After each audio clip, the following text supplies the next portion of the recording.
Сәлеметсіздер ме? Здравствуйте. Бүгінгі сабақта біз етістік тақырыбын жалғастырамыз. Сегодня на уроке мы продолжим тему глагола, а именно про неопределенную форму глагола. В казахском языке неопределенная форма глагола оканчивается на букву «у».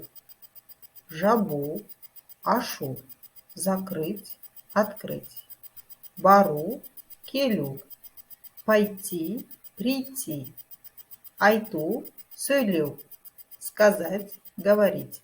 Жазу, писать, оку, читать и так далее. Неопределенная форма глагола сочетается со словами керек, нужно, надо, қажет, необходимо. Мысалы, например, бару керек, нужно пойти. Айту керек, надо сказать. Айту қажет, необходимо сказать. Давайте также рассмотрим на примере предложений. Маған қазақ тілін оқу керек. Мне нужно изучать казахский язык. Ол үшін жаңа сөз жаттау керек. Для этого необходимо учить новые слова.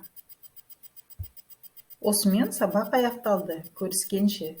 На этом урок завершен. До встречи.